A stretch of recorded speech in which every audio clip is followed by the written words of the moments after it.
Hi everyone, this is Jane from TDB, bringing you another Inbetweenisode. Today I am going to be talking about how it's storage and not age a lot of times when it comes to talking about kind of the biological maturity of a certain tea.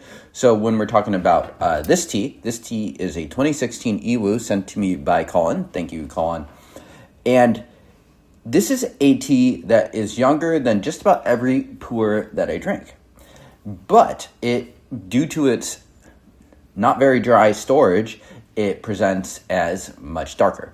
And so a lot of times I think one of the easiest things to conflate, especially when you're newer and you don't have the kind of standard reference points as you get deeper into tea, is that you can conflate sort of like these darker teas with aging and just being older or whatnot. But that's far from a given. If you stored a tea in a very dry climate, such as Seattle, and the tea started out as a relatively green pour, you are probably not going to get to that phase at all or very quickly, depending on, of course, the particulars of how you stored it, did you heat it, yada, yada. So you have something like the 2005 Munghai Peacock that was stored in Washington State for its whole life that presents itself as quite green, and you have something that is over a decade younger, this 2016 Yiwu, sold by LP, I think, at one point, that shows as much darker. So storage absolutely has massive impact in the presentation of these teas and is an important part,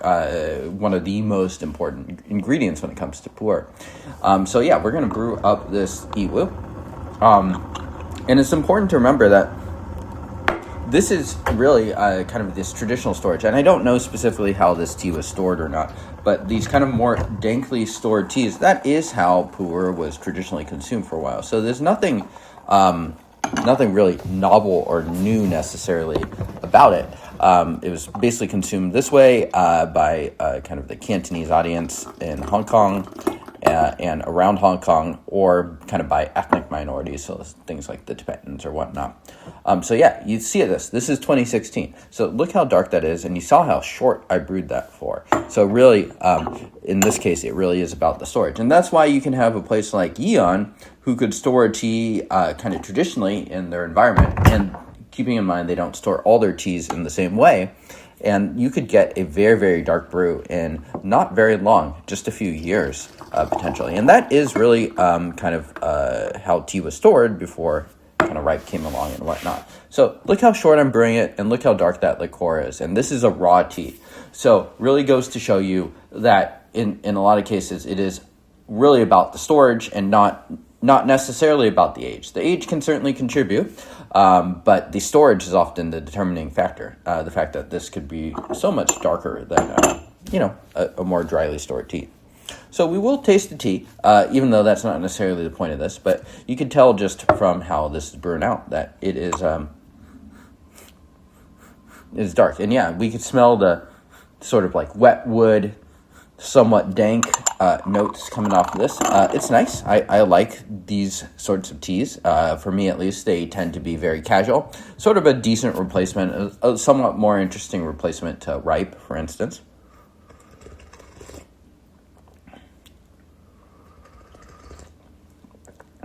And another interesting part about this tea is it is an Yiwu. This one's also Taiwan stored. So it's not Hong Kong traditional, per se. It was somewhere else. And it could very well just be a tea that was stored fairly wet or fairly natural. Taiwan has a lot of different climates, too. Further south you get, it tends to get a little hotter as well.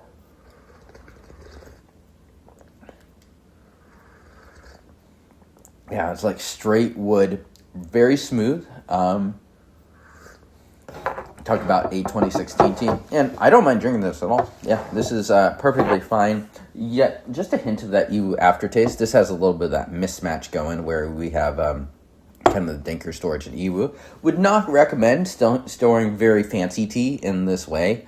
Like if you're storing like, I don't know, for instance, the Junren Yufeng, which I recently drank on an episode. If you store that in sort of like this really dank way, I don't know if the results would be great. Probably not recommended in that case, but in the case of something like this, I think it's pretty good.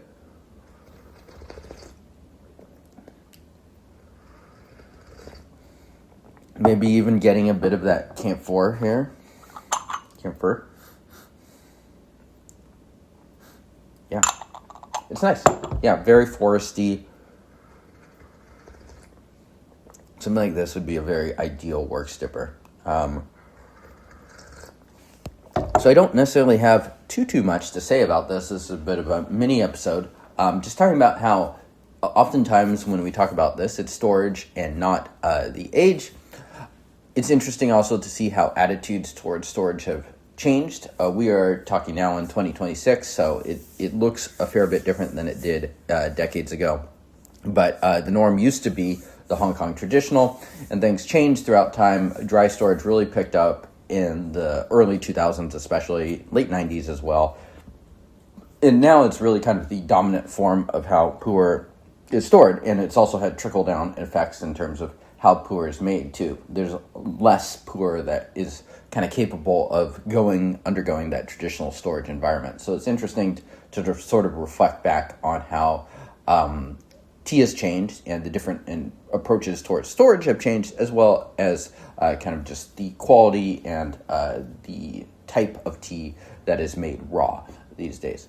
So thank you, Colin, for sending this in. Thank you for tuning in. Let me know how you like this episode. Let me know what your experiences are with tea. This is one of the big reasons why I recommend people try out traditional storage, because it's a very, very different character than something like Kunming stored or even Guangdong stored.